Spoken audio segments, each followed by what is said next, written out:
தமிழ் உறவுகளுக்கு வணக்கம். இது உங்கள் கணேஷ். ஸோ 3 கொஸ்டின் திருப்பியும் இன்னைக்கு வந்திருக்கு. ஸோ அதனால அந்த 3 கொஸ்டினை இன்னைக்கு ஆன்சர் பண்ணலாம் அப்படின்னு சொல்லிட்டு. முதல் கொஸ்டின், செந்தில் பாலாஜி வெளியே வந்துட்டாரு. அதை எப்படி பார்க்குறீங்க? நம்மளோட முதலமைச்சர் அவரோட தியாகத்தை பாராட்டி இருக்கிறாரு. அதை விட தாண்டி அவரோட உறுதியும் பாராட்டி இருக்கிறாரு. எப்படி பார்க்குறீங்க அப்படின்ற மாதிரி கொஸ்டின் வந்திருக்கு.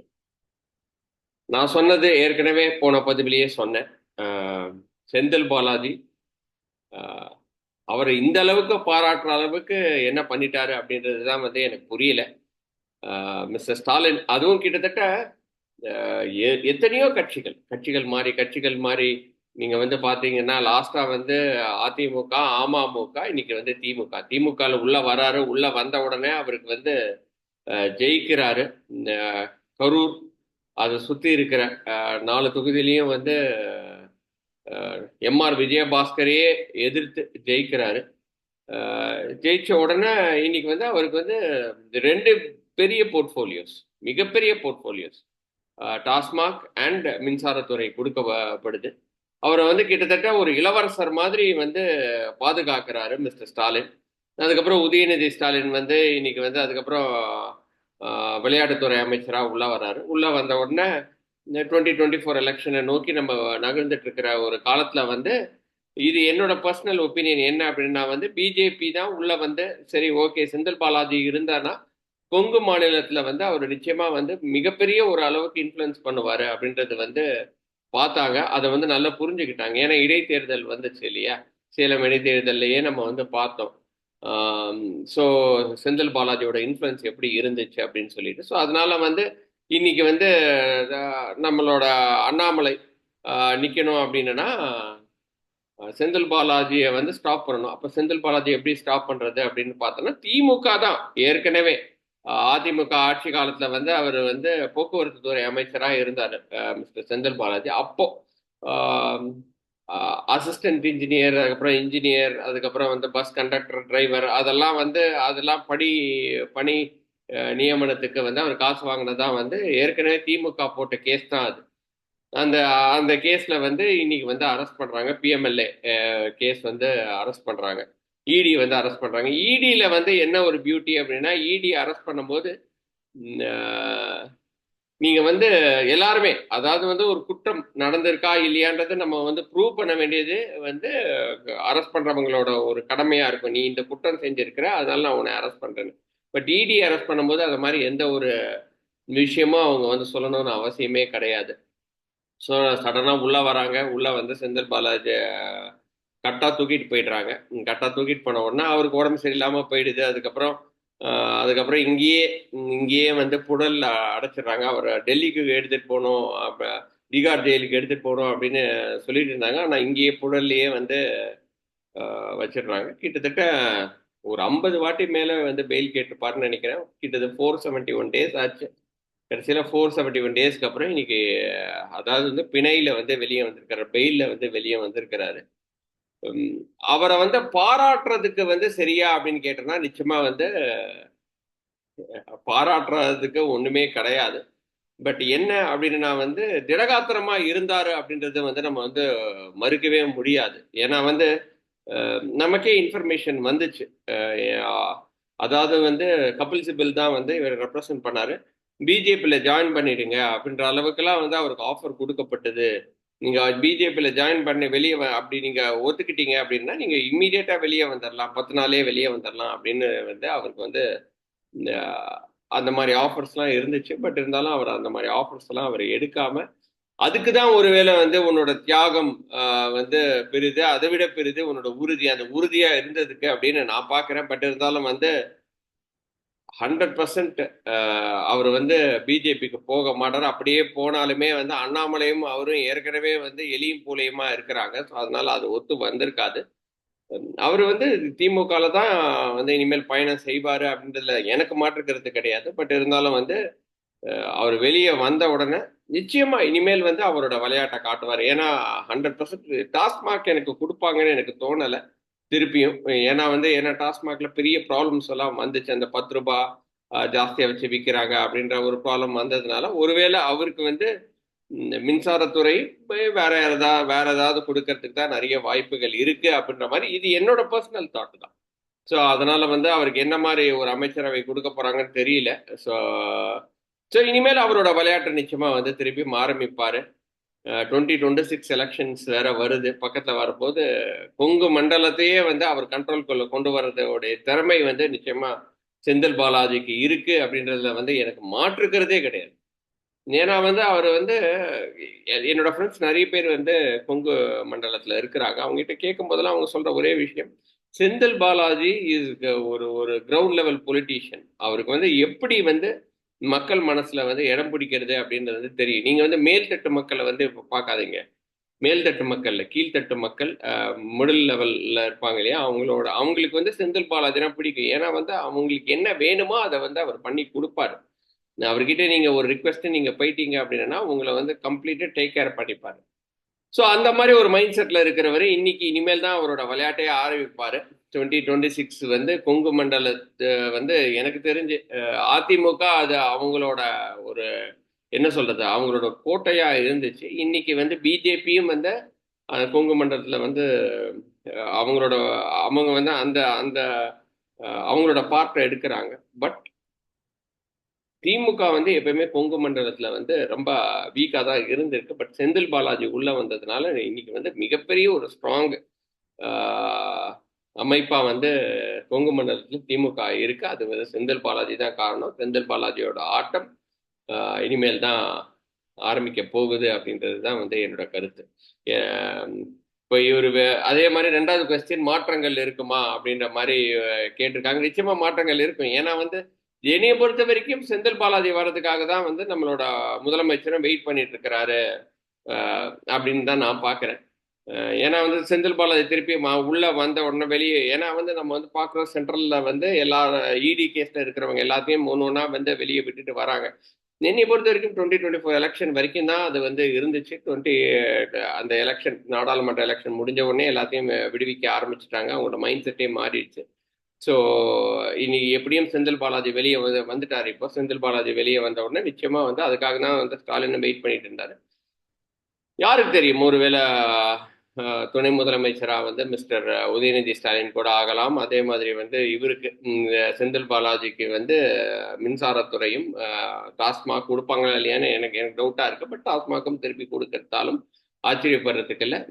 ஏன்னா வந்து இது வந்து இன்டர்னல் பாலிடிக்ஸ் தான், டிஎம்கேவோட இன்டர்னல் பாலிடிக்ஸ் தான். ஏன்னா இது அவங்களோட அரசு, அவங்களோட அரசுக்கு என்ன வேணுமோ அவங்க வந்து அந்த மாறுதல்கள் வந்து அவங்க கொண்டு வருவாங்க அப்படின்ற மாதிரி தான் வந்து பார்க்க வேண்டியதா இருக்கு. ஸோ நிச்சயமா மாற்றங்கள் வரும். ஏற்கனவே வந்து சொன்னார் இல்லையா நம்மளோட சீஃப் மினிஸ்டர், மாற்றங்கள் வரும், மாற்றங்கள் இருக்கும், ஆனா வந்து ஏமாற்றமா இருக்காது அப்படின்ற மாதிரி சொல்லியிருக்கிறாரு. ஸோ சூசகமா சொல்லியிருக்கிறாரு. ஒருவேளை சூசகமா துணை முதலமைச்சர் கூட கொடுக்கப்படலாம். இனிமேல் தான் வந்து நமக்கு தெரியும். மூணாவது கொஸ்டின், சீமானோட அரசியல்ல வந்து எப்படி பாக்குறீங்க? அவர் வந்து விஜயும் அவரும் சேருவாரா அப்படின்ற மாதிரி நீங்க வந்து எப்படி எப்படி பாக்குறீங்கன்னு. எனக்கு சேருவாங்கன்னு எனக்கு தோணலை. இதுல வந்து எனக்கு மாற்று கருத்து கிடையாது. ஏன்னா வந்து ஏற்கனவே விஜய் வந்து ஒரு வாரம் முன்னாடி வந்து புஷி ஆனந்த் வந்து பேசியிருக்கிறாரு. 2026ல விஜய் தான் வந்து சிஎம் ஆக போறாரு அப்படின்ற அளவுக்கு பேசியிருக்கிறாரு. அதே மாதிரி சீமான் நீங்க வந்து பாத்தீங்க அப்படின்னா, சீமான் வந்து என்னோட அரசியலை, என்னோட தத்துவத்தை, என்னோட சித்தாந்தத்தை, அதான் அவர் எப்பயுமே வந்து சொல்றது பிரபாகரனோட பிள்ளைகள் நாங்க, எங்களோட தமிழ் தேசியம், தமிழ் கலாச்சாரம், இந்த மாதிரி வந்து தமிழர்களுக்கான கட்சி அப்படின்ற மாதிரி அவர் எடுத்துட்டு போறாரு. அதுல எனக்கு நம்பிக்கையே கிடையாது அன்பார்ச்சுனேட்டா. சீமான் அதாவது தமிழ் தேசியம் வேணும், நான் இல்லைன்னு சொல்லலை. தமிழ் பாதுகாக்கப்பட வேண்டிய ஒரு லாங்குவேஜ் தான், அது வந்து நான் இல்லைன்னு சொல்லல. பட் சீமானோட கருத்தியல் வந்து எனக்கு வந்து அதுல வந்து உடன்பாடே கிடையாது. ஏன்னா வந்து தமிழ்நாட்டிலேயே அவ்வளவு பிரச்சனைகள் இருக்கு. அதே தமிழ்நாடு அவ்வளவு பிரச்சனைகள் இருக்கும்போது அவர் எப்பவுமே வந்து தமிழ் ஈழம், தமிழ் ஈழ போராட்டம், ஈழத்துக்கு விடுதலை வேணும்ன்ற மாதிரியே அவர் பேசிட்டு இருக்கிறாரு. அதே மாதிரி வந்து பிரபாகரனோட பிள்ளைகள் நாங்க அப்படின்றாரு. ஏன் பிரபாகரனோட பிள்ளைகள் தான் வந்து தமிழ்நாட்டில் இல்லையா? தலைவர்கள் பாரதியார்லேருந்து வஉசி சிதம்பரம்லேருந்து எத்தனையோ பேர் இருக்காங்க. மாப்போசியிலேருந்து நம்ம வந்து எத்தனையோ பேரை நம்ம வந்து பார்த்துருக்கோம். ஏன் அவங்களெல்லாம் உங்களுக்கு ஒரு லீடரா தோணல. பிரபாகரன் தான் உங்களுக்கு ஒரு லீடரா இருக்கிறாரா? அப்படின்றது வந்து எனக்கு வந்து எனக்கு அதுல வந்து உடன்பாடு கிடையாது. அதே மாதிரி அவரு நிறைய விஷயங்கள் மாறி மாறி பேசுறது. அதே இளைஞர்களை வந்து அவர் வந்து திசை மாட்டி, அதாவது திசை திருப்பி போறது. படிக்க வேணாம், நான் வந்து நீங்க ஆடு மாடு மேய்ச்சாலும் பரவாயில்ல அப்படின்ற மாதிரி, அதெல்லாம் வந்து கவர்மெண்ட் ஜாப் ஆக்கிடுவேன் அப்படின்னு சொல்றது. இந்த அதெல்லாம் வந்து என்னைய பொறுத்த வரைக்கும் ஒரு கம்யூனிஸ்ட் சித்தாந்தம் அப்படின்ற மாதிரி தான் நம்ம வந்து பார்க்க வேண்டியதா இருக்கு. இப்போ கேரளா பாருங்க. கேரளா எவ்வளோ கஷ்டப்பட்டுட்டு இருக்கு அப்படின்றதுக்கு வந்து கம்யூனிஸ்ட் இருக்கு. அதே மாதிரி நம்ம வந்து பார்த்துருக்கோம் West Bengal. West Bengal was one of the இண்டிபெண்டன்ஸ்க்கு அப்புறம் ஒன் ரொம்ப பாப்புலராக இருந்த சிட்டி வந்து கல்கட்டா. வெஸ்ட் பெங்கால் வந்து கிட்டத்தட்ட சென்னை மாதிரி இல்லை பாம்பே. இன்ஃபேக்ட் வந்து பாம்பேயை விட தொழிலில் வந்து மிகப்பெரிய சிறப்பாக இருந்த ஒரு மாநிலம் அப்படின்னா வெஸ்ட் பெங்கால். கம்யூனிஸ்ட் உள்ள வந்தவொன்னா அவங்க கம்ப்ளீட்டாக வந்து எந்த ஒரு வளர்ச்சி திட்டங்களையும் கொண்டு வராம, அதாவது ஃபேக்ட்ரிஸ் எல்லாம் உள்ள வரதை ஸ்டாப் பண்ணி கடைசியில் இப்போ வெஸ்ட் பெங்கால் வந்து இப்படியே போயிட்டு இருந்ததுன்னா, இப்படியே போயிட்டு இருந்தா ரொம்ப மோசமா போயிட்டு இருந்திருக்கும். பட் அதை தான் வந்து சீமானோட கருத்தியலாவும் இருக்கு. சீமான் வந்து வளர்ச்சிக்கான திட்டங்களை வந்து அவர் பேசவே மாட்டேங்கிறாரு.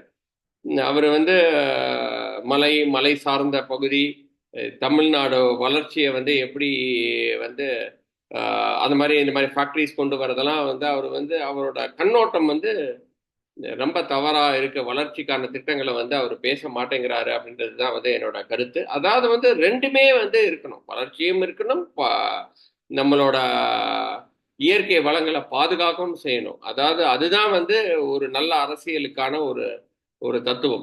அது இல்லாம அவர் வந்து சொல்ற அந்த தத்துவங்கள் வந்து ஒரு சைடா ஒரு சாரா போகுது. அதே மாதிரி வந்து மைனாரிட்டி லிங்குவிஸ்டிக்ஸ் அவர் பேசுறது வந்து எனக்கு உடன்பாடு கிடையாது. தமிழர்களா வந்து இங்க வந்து 2 ஜென்ரேஷன் 3 ஜென்ரேஷனா இருக்கிறவங்க வந்து தமிழர்கள் கிடையாது, அவங்க வந்தேரிகள்னு சொல்றது.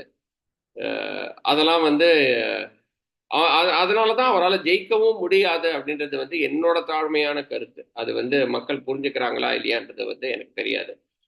அவரோட பாலிடிக்ஸ் வந்து நிச்சயமா தேவை, நான் இல்லைன்னு சொல்ல. பட் இருந்தாலும் வந்து அவரால் ஜெயிக்க முடியாது, அவர் ஜெயிக்கிறது மிக கடினம் அப்படின்றது வந்து எனக்கு அதுல மாற்று கருத்தே கிடையாது. ஆனா வந்து என்ன அப்படின்னா, அடுத்தவன் ஜெயிக்க விடாமையும் அவர் தடுத்துடுறாரு. இன்னைக்கு நம்ம வந்து பார்த்தோம்னா திமுக வந்து மிகப்பெரிய ஒரு அசுர பலத்தோட அவங்களோட அலையன்ஸ் இருக்கு. இந்த சைட்ல பாத்தீங்கன்னா அதிமுக இருக்கு. அதிமுகவோட ஓட்டு தான் வந்து அவரை வந்து பிரிச்சு வெளியே எடுத்துட்டு வராரு. திமுகலேருந்து பிரிக்கிறாரு, பட் அதிமுகலேருந்து தான் நிறைய எடுக்கிறாரு. ஏன்னா வந்து அதிமுக வந்து அந்த அளவுக்கு ஸ்ட்ராங்கா இல்லை, ஸ்ட்ராங் லீடர்ஷிப் இல்லாததுனால வந்து அந்த ஓட்டுக்கள்லாம் பிரித்து அவர் வந்து எடுக்கிறாரு. எடுத்து இன்னைக்கு வந்து 8.2% வரைக்கும் வந்துட்டாரு. அதுக்கு வந்து ஹேட்ஸ் ஆஃப், அதில் வந்து மாற்று கருத்தே கிடையாது. பட் இருந்தாலும் வந்து அவர் வளர வளர வந்து என்னன்னா அதிமுகவோட வலு கம்மி ஆகிட்டே இருக்கும். இப்போ விஜய் வராரு. விஜய் உள்ள வந்தவொன்னா அவரும் அதிமுக ஓட்லேருந்து எடுப்பாரு, சீமான் ஓட்லேருந்து எடுப்பாரு. ஸோ இந்த மாதிரி அதுக்கப்புறம் பிஜேபி இருக்காங்க. நீங்க இப்படி பார்த்தீங்க அப்படின்னா எதிர்கட்சியில இருக்கிறவங்க எல்லாருமே ஒன்று சேரலை அப்படின்னா திமுக வந்து ஈஸியா வந்து ஆட்சி அமைச்சு 2026லேயும் ஈஸியா ஆட்சி அமைச்சிட்டு போறதுக்கு தான் வந்து நிறைய வழிகள் இருக்கு. அதனால வந்து சீமான் என்ன பண்ண போறாருன்றது வந்து நம்ம உத்து பார்க்க வேண்டியதுதான் இருக்கு. பட் சீமானும் விஜயும் நீங்க வந்து பாத்தீங்க அப்படின்னா சீமானும் விஜயும் சேர்றதுக்கு வாய்ப்புகள் மிக குறைவு அப்படின்ற மாதிரி தான் வந்து பார்க்க வேண்டியதா இருக்கு. ஏன்னா வந்து சீமான் என்ன சொல்லுவாரு, நான் வந்து 10 வருட காலமான அரசியல்ல இருக்கேன், அப்ப நான் தான் சிஎம் கேண்டிடேட்னு. விஜய் அதுக்கு ஒத்துப்பாரா? விஜய் வந்து பேசிக்கலா என்ன சொல்லுவாரு, நான் தான் சிஎம் கேண்டிடேட், எனக்கு இருக்கிற அந்த சினிமா பொலிவு வந்து உங்ககிட்ட கிடையாது, நான் வந்து அந்த அசால்ட்டா வந்து நின்னாலே எனக்கு வந்து ஓட்டு கிடைக்கும் அப்படின்ற மாதிரி தான் அவரு வந்து பேசுவார் இல்லையா? ஸோ இவங்க 2 பேரும் வந்து வெவ்வேறு திசைகள்ல வந்து பிரிஞ்சு போறாங்க. பட் இவங்கள வந்து ஜெல் பண்றதுக்கு அதிமுகன்ற ஒரு ஒரு ஒரு என்ன சொல்றது, நடுவில் சென்டரா இருந்து இவங்க 2 பேர்த்தையும் ஜெல் பண்ண வைக்கலாம். பட் என்ன அப்படி ஒரு ப்ராப்ளம் அப்படின்னா, எப்பவுமே சீமான் வந்து சொல்றது வந்து எனக்கு வந்து யாரோடையும் எனக்கு வந்து கூட்டணி கிடையாது, என்னோட கொள்கைகளை எடுத்துக்கிட்டு யார் வராங்களோ, என்ன தலைவனா நினைச்சுக்கிட்டு, என்னைய தலைவனா, என்னோட பிரபாகரன் வந்து ஒரு தலைவனா நினைச்சிட்டு யாரு உள்ள வராங்களோ அவங்களோட நான் கூட்டணி அப்படின்னு மாதிரி சொல்றாரு. ஸோ அப்படி பார்க்கும்போது எத்தனை பேர் வருவாங்கன்றதும் எனக்கு தெரியல. சொன்னாலும் அவர் தனிமையாக தான் தனிச்சு தான் நிற்பார். அப்போ விஜய் தனிச்சு தான் நிற்பார். அதிமுக வந்து தனித்து விடப்படும். அதிமுக, தேமுதிக, இந்த சைடில் பிஜேபி, பாட்டாளி மக்கள் கட்சி அப்படின்ற மாதிரி அவங்க வந்து ஒரு சைடில் அப்படி நின்று அப்படின்னா டிஎம்கேல எதிர்த்தாப்புல இருக்கிற ஓட்டு அப்படியே சதறி சின்னாபின்னமாக ஆகும்போது திமுக திருப்பியும் வரத்துக்கு தான் நிறைய வாய்ப்புகள். இதுல வந்து சீமானோட அரசியலும் மிகப்பெரிய முக்கியமா அந்த அந்த ஓட்டு ஸ்பிளிட்டுக்கு மிக பெருசா ஹெல்ப் பண்ண போகுது அப்படின்றது தான் வந்து என்னோட கருத்து. இதுதான் இந்த 3 கொஸ்டின். இந்த பதிவு உங்களுக்கு பிடிச்சிருக்கும்னு நினைக்கிறேன். திருப்பியும் நான் சொல்ல விரும்புறது என்னன்னா, I'm not bias towards one party. அதாவது வந்து இது வந்து சீமானையும் விமர்சிக்கணும், திமுகவையும் விமர்சனம் செய்யணும், அதுக்கப்புறம் வந்து அதிமுகவையும் விமர்சனம் செய்யணும், பிஜேபியும் விமர்சனம் செய்யணும். ஏன் அது கணேஷோட பார்வையிலேருந்து எது கரெக்டு எது ராங்கு அதே மாதிரி வந்து ஒரு நேர்கொண்ட பார்வையோட ஒரு எந்த யாருக்குமே வந்து சப்போர்ட் பண்ணாமல் யாருக்கு சப்போர்ட் பண்ண போறேன்னு வந்து நான் யாரோட சப்போர்ட்ன்றது என் மனசுக்கு தெரிஞ்சா போதும். பட் இருந்தாலும் நாம சொல்ல வேண்டிய கருத்துக்கள் வந்து யாரையும் சப்போர்ட் பண்ணாம ஒரு சாரா இல்லாம இருக்கணுன்றது தான் வந்து நான் நினைச்சு இந்த இந்த பதிவுகள்லாம் போடுறேன். பிடிச்சிருந்தா ஒரு லைக் பட்டனை தட்டி விடுங்க. இன்னொரு வீடியோவில் சந்திக்கிறேன். அதே மாதிரி 3 கொஸ்டினோடு சந்திக்கிறேன். நன்றி.